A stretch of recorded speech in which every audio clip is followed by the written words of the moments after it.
अच्छा तुमर मन अछि आमे केबे देखा होइथिले? कुह तो केबेठु जानिछ मते? सेबेठु जेबे मु निजको मध्य जानि नथिले।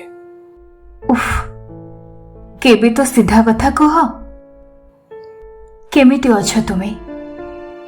मु भल अछि।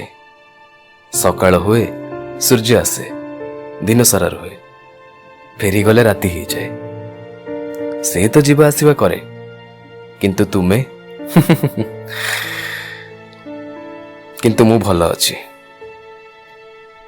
मो कथा मने पड़े?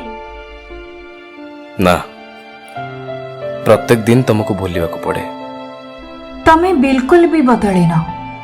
सब तो सेमती अछि जेमती थिला।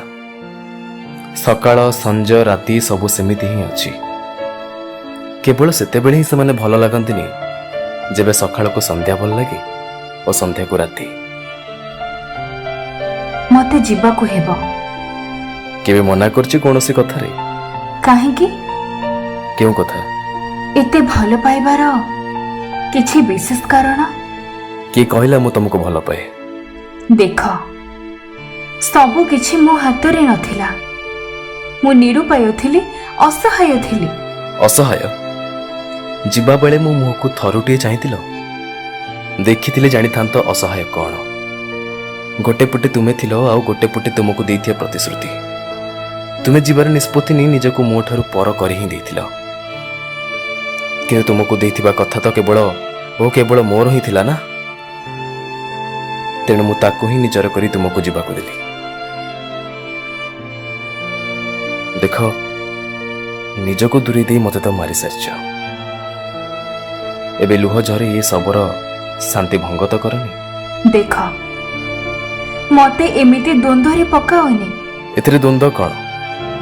तुम एबे आउ कहार? तुम विवाह को 5 वर्ष 4 मास 12 दिन अबोध हुए 16 घंटा हेलानी। ए सब मन रखिबा कौन दरकार? सब निज मृत्यु को केमती भूलिबो? टिके मो कथा को बुझिबा को तो चेष्टा कर। मो कौन? संध्या हेलानी, एबे तुमर जीवा ठीक हबो। मो तो जाई सारिछि। ताहले जे आसीछि से किए? गोटे भिकारुणी किछि मागिबा को आसीछि। हाथ मोर शून्य। आउ से दिन कर्णंक परि निज हाथ रे निज हृदय को निज ठारो अलग करी तुमको विवाह उपहार स्वरूप देइथिली। आउ कोन मागुछ मो ठारो? गोटे प्रतिश्रुति। खाली हाथ रे फेरी जाओ तुमे। सब माने प्रतिश्रुति दियंतिनी। तुमको देबा को हेबो। केउ अधिकार रे? आउ अछि ही केउठो? मु भिक मागुछि। तुमे भी आगु को बढ़, तुमे भी संसार कर।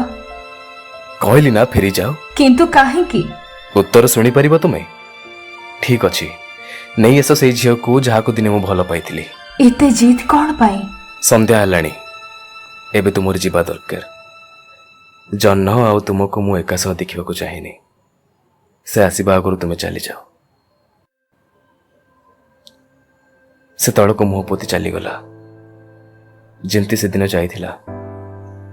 आउ मु हठात किसी शब्द शुणी निदर उठी पड़िली। तापरे निजे निज उपरे जोर रे हसिली। जाइथिबा लोक कोन केबे फेरे?